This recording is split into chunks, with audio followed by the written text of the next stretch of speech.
What is a hireling? Right? This is from John chapter 10. Jesus talked about this. What is a hireling?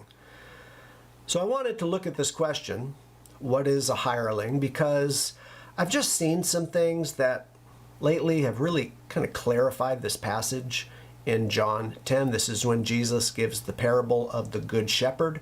So I'm going to make the argument that a hireling is a pastor or Christian leader who refuses to fight for biblical truth. A hireling is a Christian leader who refuses to protect the flock from wolves, which Jesus described. Who are the wolves? They're the heretics, the false prophets. The hireling avoids matters of rebuke. He might hold a Bible study on rebuke, but he's not going to actually rebuke people, not in any serious way. The hireling just wants to kind of keep his position, cash his paycheck, and not, and if anything difficult happens, if there's a fight that comes to him, he's not willing to fight. He flees. That's what Jesus says here. A hireling refuses to take a stand or preach anything that's controversial. Why? Because he's not a shepherd.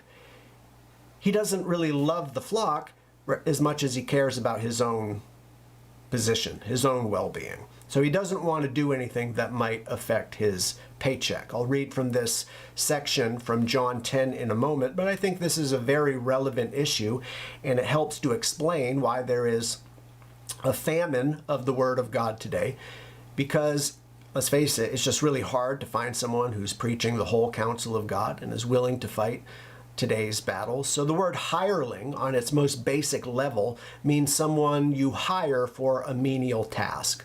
But Jesus refers to it in the context of being a shepherd. And of course, the word shepherd means pastor. So the hireling is not really a shepherd. He's not really a pastor. He's more of a hired hand. I remember a while back I was talking to a Mormon, and the Mormon took issue with Protestant and evangelical pastors receiving financial support for their churches, because being a pastor, despite what some people might think, it is a job. It does take work. It can be stressful and all the rest. But this Mormon, or member of the Church of Jesus Christ of Latter-day Saints, as they are officially called, this Mormon accused Protestant pastors of being hirelings simply because they get paid. Now, that is not the definition of a hireling. Because apparently at the local level, the bishops or the pastors of the Mormon churches, they're all volunteer. They don't pay their bishops or their pastors. Of course, the leaders in Salt Lake City are very rich, but that's another story. And from what I understand, the sermons that local Mormon pastors preach are sent to them by LDS headquarters, so that helps. But the point is, the Mormon pastors don't get paid, so Mormons will often refer to evangelical pastors as hirelings because they're getting paid. That's not what Jesus is talking about here at all. That is a ridiculous argument, since in the Bible, supporting a pastor or supporting a missionary, that's very biblical. Remember the Apostle Paul. There were some churches he didn't take support from, but there were other churches that did support him financially. Paul said that a worker is worthy of his wages. He said, don't muzzle the ox when it treads out the grain. And he applied that to this subject, this principle that pastors should be paid. He said those who preach the gospel should live by it. And the context in 1 Corinthians 9 is on ministers receiving financial support, because it is a job. 1 Timothy 5:17 says, let the elders who rule well be counted worthy of double honor, especially those who labor in the word and doctrine. And again, the context there is financial support. So the point is the charge coming from the Mormons that Protestant and evangelical pastors are hirelings because they get paid. That's out of context. That's something that's out there, but that's not what Jesus is saying. So let's look at what Jesus said. John chapter 10, verse 7, Jesus said to them again, most assuredly I say to you, I am the door of the sheep. All who ever came before me are thieves and robbers, but the sheep did not hear them. I am the door. If anyone enters by me, he will be saved, and will go in and out and find pasture. The thief does not come except to steal and to kill and to destroy. I have come that they may have life and that they may have it more abundantly. I am the good shepherd. The good shepherd gives his life for the sheep. But a hireling, he who is not the shepherd, one who does not own the sheep, he sees the wolf coming. This is the part to notice here. Verse 12, the hireling, when he sees the wolf coming, he leaves the sheep and flees, and the wolf catches the sheep and scatters them. The hireling flees because he is a hireling and does not care about the sheep. So notice that the characteristics of a hireling are, number one, he runs from danger. He won't fight. Number two, he doesn't care about the sheep. And number three, he's nothing like Jesus. You know, Jesus was willing to fight. Remember, he confronted the scribes and Pharisees. He called them whitewashed tombs. He flipped over the table, the money changers in the temple. Jesus was as kind and gentle as he needed to be at times and as hard as he needed to be at other times. Jesus was, you could say, dynamic. He wasn't one-dimensional. So Jesus is the good shepherd. The hireling, though, is a false shepherd. He's a bad shepherd. In fact, he's not a shepherd at all. He's a hired hand. He's just there doing the work. So it appears. If you found the hireling with the sheep on a good day, when everything's fine, he looks like a faithful shepherd. But when things get difficult, when a wolf shows up, Jesus refers to false prophets and false teachers as wolves. So when the wolf shows up, what does the hireling do? He runs away from the fight. He isn't willing to battle the wolves. The hireling, pastor, is not willing to confront false teachers and false doctrine. Pastor John MacArthur writes this: the hireling or hired hand likely represents religious leaders who perform their duty in good times, but who never display sacrificial care for the sheep in times of danger. They stand in contrast to Jesus, the good shepherd, who laid down his life for the flock. Throughout history, there have been pastors, Christian leaders, who have died for the faith. They have died defending the truth. They have died protecting the flock. That's a pretty rare situation. It usually doesn't come to that. And it doesn't have to come to that. The question is, are they willing to fight off the wolves? I can't help but think, I don't think this is the primary application, but I can't help to think, talking about fighting today's battles, I can't help but to think of in our time, remember COVID? Yeah, of course you do. How pastors, right, in Canada were defending their church and defending their people and their right to worship. And because of that, some pastors were arrested and put in prison. Pastors in the U.S. faced fines. A couple were arrested, I think. And what happened? People were trying to smear their reputation. Of course, now, 3 years later, almost everyone agrees that was wrong, that was a mistake. But really, it's just an obvious example of how some pastors were willing to fight. They were willing to put themselves at risk for the people, but most just kind of caved in. They folded like a cheap lawn chair. They got to work part-time from home for 6 months. That was a pretty good deal. While the other pastors who stayed open, they got shot at, spiritually speaking, from the world and even from behind. Even some Christians attacked them. But really, more to the point, so I can't help but think of that, because they were willing to fight that battle. Most were not. But really, more to the point of what Jesus is saying, because the wolves represent false teachers.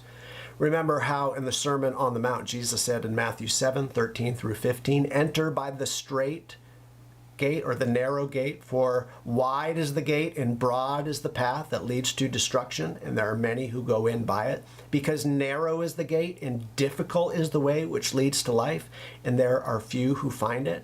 Jesus says, beware of false prophets who come to you in sheep's clothing, but what are they? They are ravenous wolves. So we see that the wolves are false prophets. So you can see how that fits with what Jesus said here in John 10 about the hireling. He says, I am the door. He says, I'm the good shepherd who gives his life for the sheep. But the hireling, he who comes, he who is not the shepherd, one who does not own the sheep, sees the wolf coming and leaves the sheep and flees. And then the wolf catches the sheep and scatters them. So bottom line, if the wolves are the false prophets, the hireling is the Christian leader who refuses to fight the wolves off. So, once I realized that, and I studied different topics throughout the week, and when I was looking at this, once I realized that is the interpretation, it's like, wow, what an eye-opener. Are there hirelings today who are not willing to fight? Oh yeah, big time. And I even hear, and I know people repeat things they hear from others, so I don't want to be too hard on people, but I hear Christians talking about fighting the good fight, fighting off false teachers. I actually hear Christian pastors give advice to other pastors saying, don't worry about the false teachers. Don't preach against that. Just preach the gospel. Don't speak about what's wrong. Don't talk about false teachers. Just tell people what's right. Well, here's the thing. We need to tell them both. Or they say, never name names. Ignore the issue of false prophets. Take Gamaliel's advice or something like that. Even though every single New Testament epistle, and if you're not paying attention, you need to hear this. Every single New Testament epistle except Philemon. So the entire New Testament, every book except Philemon deals with this subject of false prophets, false teachers. And what are the apostles doing? What's Jesus doing? They're combating the false doctrine from the false teachers. This is a theme throughout the entire Bible. So once you understand that, and then you compare today how many, if not most churches and most pastors are never even really dealing with this issue when it's such an important issue. Yeah, it's a real eye-opener. So a hireling, again, is a Christian leader who refuses to fight off the wolves. He refuses to put himself at risk. Why is that? He is weak. He doesn't want to upset anybody. Could be a lot of reasons. And this could take several forms, but I think the main application is clear. He refuses to preach on the subject of heresy and false teaching. The Protestant reformer Martin Luther once said, "Where the battle rages, there the loyalty of the soldier is proved. And to be steady on all the battlefields besides is mere flight and disgrace if he flinches at that point." In other words, it doesn't matter if you're fighting this little skirmish over here and this little thing over here, or if, say, a pastor is preaching against slavery, a battle that was won 150 years ago. If you're not willing to fight today, where the battle is the hottest right now, if you're not willing to fight those battles, you're being unfaithful. And Martin Luther was a man who would know. He took on the Roman Catholic Church. And today, here's the irony. People today, they hear this quote, they agree. They look at Martin Luther and they honor him for opposing the Catholic Church. And yet, if a pastor today takes on the same Roman Church, you have Protestants and evangelicals getting angry at them. It's so bizarre. So, in conclusion, starting to wrap this segment up, the show is almost over. If you take the teaching of Jesus seriously about the hireling, this, again, is a real eye-opener. I don't think I've ever heard a sermon about this. I even looked at the website, gotquestions.org, where they cover pretty much everything. They don't have an article on this. So that means not many people are dealing with it. So what's the takeaway? What does this mean for you and for me and for pastors today? We have to fight today's battles. The last thing in the world I want to be talking about is the whole LGBT nonsense. Trust me, that is not a subject that interests me or that I even want to talk about, but it's a battle that's being brought to us. Just read something in the paper about Christians being called a hate group. And they're trying to smear another group of local Christians, talking about a hate group. Why? Because they believe in a traditional view of marriage and sexuality. My friends, this is today's battle, like it or not. So when I don't want to talk about that because someone might get upset. You're a hireling at that point. If you refuse to fight, If you refuse to preach on these subjects because someone might get upset, that might affect your paycheck, you're only worried about yourself, you don't want to stick your neck out, looks like you fit the qualifications of a hireling. So the takeaway, we need to fight today's battles. We need to combat all the false teaching out there. We need to warn the flock about false teachers and false prophets. So this is an important subject. Nothing disrupts a church like wolves and false doctrine. Personal grudges and unforgiveness, I mean, that's a huge problem too within churches, but the difference is people are willing to acknowledge that that's wrong and preach against it. But preaching against heresy and fighting off wolves, people will actually get upset when you do the right thing. It's one thing if you're doing the wrong thing and people get upset. But yeah, sometimes people get upset when you do the right thing. It doesn't matter.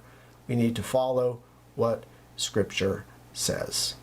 So, that's a hireling. This is from John 10, Jesus and his parable of the Good Shepherd. I am the Good Shepherd, Jesus says. The Good Shepherd gives his life for the sheep, but the hireling flees because he is a hireling and he does not care about the sheep.